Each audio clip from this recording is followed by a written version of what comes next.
Yo, what is going on, guys? It's C-Brev. Welcome to another MLB The Show 20 video. In this one, I'm going to be giving y'all a complete guide to the third inning showdown. If you're new to my channel and my content, please subscribe for more MLB The Show 20 stuff. Drop a like down below. It helps me out a lot. And links in the description for a bunch of other showdown guides that I've done so far this year. So I'm going to do this one a little bit differently, and the fact that these showdowns are getting easier and easier as the year goes on. So rather than walk you through the entire thing while I do it, especially for the third inning one because it's shorter, I'm just going to give you all of the information you need to know ahead of time, so that if you're just doing this, you can jump right in and know what to expect. So like I said, third inning program, a lot shorter. There's actually only one mini boss before the final boss, and there's 5 moments in between bosses instead of 3. So they did a little bit of a different structure. Let's start off with the draft. I'll tell you guys what I look for. So the draft, you're pretty much always going to get at least 2 of the 3 new third inning program bosses. If you can get Chipper Jones, that is the move every time. Switch hitter, good positional diversity. His defense isn't going to hurt you in showdown because you don't play a lot of defense, especially in this one.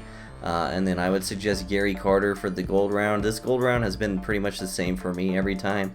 I would take Gary Carter again, positional versatility, and then as you go through the rest of it, I would just draft hitters, and you want to prioritize hitters that do well against righties because you're going to be facing a righty in the final boss, at least from what I've seen so far. But you also want positional versatility. Like I said, we'll just go Mickey Maniac here. I'm not even going to play this out, but I'll show you guys how I would draft. Jay Bruce, a good pick there. We just want guys that hit righties. We'll take DeYoung for shortstop. We will take Duvall, again positional diversity. And then for your one pitcher, I would definitely prioritize a closer. There is a moment where you have to get a save, and there's not a lot of moments where you actually pitch with your starter unless you play out the ones at the end. So for your initial draft, I would just take a closer and then try to fill out your hitters the rest of the way, and then the first perk doesn't really matter. So I am going to skip to the end of this just to show you all the moments, and as far as I know, they hardly change at all, and I will talk about my strategy. Again, don't forget, once you get in here, equip your perks, set your lineup the best way you want to set it, and let's do it. So I'm going to skip to the end. I'm not even going to play this, but I just want to show you guys how it works. So the only moment I've seen differently is the very first one, so I'll talk about the 2 different ones that I've seen in the first place. This one's called 1500 stakes. Please score 2 runs in 2 innings with your squad. Pretty easy, gives you a run. It is on rookie difficulty. The other one I've seen for this slot was called Not Today Chipper, and you're up 2-0 in the bottom of the 9th, and you have to get a save with your closer on the mound. Again on rookie, so not too bad at all. That's the only one that I've seen change throughout this. If you notice, we have Atlanta Braves behind the red in the final showdown box. That means we are going to be facing Kyle Wright as our final showdown boss. The other one I've seen is for the Phillies, and it was Adonis Medina. So if you run into this and it's not a team that's the Braves or the Phillies, I would just assume that it's their future star pitcher at the end. So keep that in mind. This is definitely one of the worst showdowns to skip to the end right away and try to do it at the end unless you're really pressed for time. You could at least do these first 5 because 4 of them are on rookie and get the XP from the mini boss. If you really want to skip to the end, I would start doing it before the 3rd to last moment. So now I'll talk about my overall strategy for this. So if you notice, these first 5 all only give 1 run, and then you have the boss, and then the next 5 give 2 runs. So that is a total of 15, which is similar to other showdowns. However, they made it in this one that it gets progressively harder as you go along. So you can see rookie on the first 4, then veteran on the last one, and then after the boss, a couple on veteran, and the last 3 are on all-star. And actually the last 3 are pretty long moments. So again, you're going to have to ask yourself, how much help do you need with the final boss? If you're really unsure, if you're uncomfortable with your skill level on this game, I would just play every single moment through, get as much help as possible, because most people are only going to be doing this once, so you might as well get as much help as you can while you're doing it.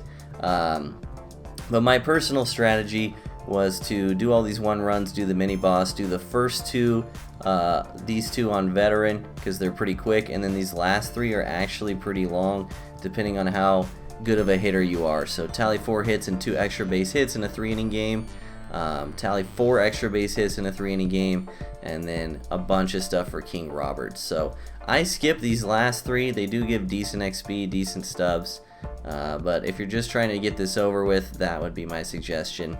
And to wrap up the video, I'm going to talk about each of these moments in depth so that you know what you're getting into ahead of time. You can modify your lineup and such. Again, try to give yourself the best advantage. So 1,500 stakes, please. Score 2 runs in 2 innings. This moment starts you off with your leadoff hitter, and you are facing Mike Soroka, who is a right-handed pitcher, and the game is on rookie. And I'm just going to lay out the guidelines for each of these moments as we go along. So again, you know what you're getting into beforehand, so it can help you out. So next one is called Flying Hawaiian. This is a throwback to the 2009 NLDS when Shane Victorino hit a grand slam. So it puts you in with the bases loaded, and you need to score 4 runs. So this is again on rookie, but it starts you with your number 2 hitter. So I would put your worst hitter lead off for this one. Next one's called Bobblehead Walk-Off. You just need to walk it off.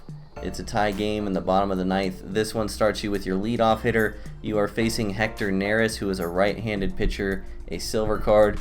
This one is on rookie as well. Next moment, doubles machine. You need 2 extra base hits in 1 inning. This is again on rookie, which helps. This starts you with your leadoff hitter as well, and you are facing John Means, who is a left-handed pitcher, so keep that in mind for your ordering your lineup towards the top. Maybe get some righties in there. Next one is called Take 'Em Down. You are thrown into the game in the bottom of the 8th inning. It's tied 4-4, and you are the home team, so you're hitting. You have to get the W. It throws you in against Amir Gerrit. And if you get to the 9th inning, which I did, they sub in Stevenson, who is a right-handed pitcher. So it goes lefty, then righty, and this one's on veteran. So those are the first 5 moments. Like I said, the only one in this whole thing that I've seen change is the very first one. So these may even be in order for you as well. So let's talk about the only boss. I've only seen Bruce Sutter here. He's a new gold card that came out with this program. It says fight your way back from a 3-run deficit before recording 9 outs. So you need to score 4 runs to win this. It throws you in with runners on first and second, and you have 9 outs to work with. So really key is to stay out of double plays because there is a force out in play when you get thrown in there. But scoring 4 runs with 9 outs with already 2 runners on should be very doable. Bruce Sutter specifically throws very slow and is a splitter primary, so really try to stay away from pitches low in the zone when there are force outs in play. Just wait for him to throw a fastball high or wait for him to hang a splitter middle. That's kind of my approach. And make sure you have a really slow bat because this is on veteran and it's very easy to roll over on his off-speed stuff. But you should be able to knock that one out, no problem.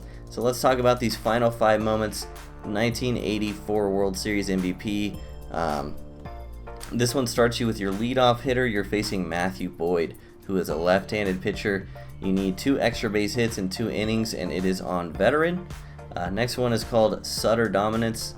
I think whoever was trying to be punny with this does not know that Bruce Sutter's name is pronounced Sutter, because this should read Sutter Dominance, but regardless.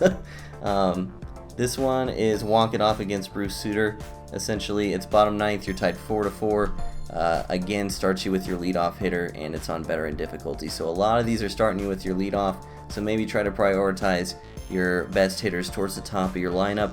And then we get into the last 3, which I personally skipped because they were just too long. You notice they are all on All-Star as well, and the final boss is on All-Star, which is actually a more difficult final boss than the Stage 2 showdowns for the National League and American League. So that's why I think it's a pretty bad idea to skip to the end on this. Well, let me talk about these last 3 moments. MVP chip, you need 4 hits and 2 extra base hits in a 3-inning game. This one again starts you with your leadoff hitter. You're facing Fulte from the Braves, who's a right-handed pitcher, and it's on All-Star. Next one, 2009 NLCS, you need 4 extra base hits in 3 innings. It starts you with your leadoff hitter again. You're facing Velazquez, who is a right-handed pitcher, and it's on All-Star. And then finally, King Roberts is the longest one. You need 5 hits, 3 runs, and 2 extra base hits in a 3-inning game. It starts you with your leadoff hitter, and you are facing Alex Cobb from the Orioles, who is a right-handed pitcher, and this one is on All-Star. And then that brings you to the final boss. Again, the ones I've seen are Kyle Wright or Adonis Medina. I would assume if you see a different team than the Braves or Phillies, it'll just be their future star pitcher. But remember our core principles in these boss battles. Try to stay out of double plays. Try to avoid swinging at pitches on the corner. Be hyper conservative on the base paths. You don't want to get thrown out trying to take an extra base for no reason, especially in Showdown when you have a lot of outs to work with and the inning doesn't end. Once you get a guy to second base, he's pretty much good to score at some point later on down the line. So that's it for my guide. I'm not going to play through it like I have before. Let me know if you have any questions down below. I thought it would be a little more helpful for you all to just know ahead of time what these moments are all about and what you're getting yourself into, since most people will only play this once. Also, just to talk about it really quickly, perks. I think the best gold and diamond perks are cleared for takeoff, jump start, and inner piece. So look for those three. Those will help you the most with the final boss battle. But I hope you guys enjoyed this video. Again, drop a comment if you have any questions. Happy to help you guys out with this. You can do this if you think you need the most help possible. Make sure you're playing every single moment to get as much benefit as you can. I love all you guys, and I'll see you in the next video. Peace.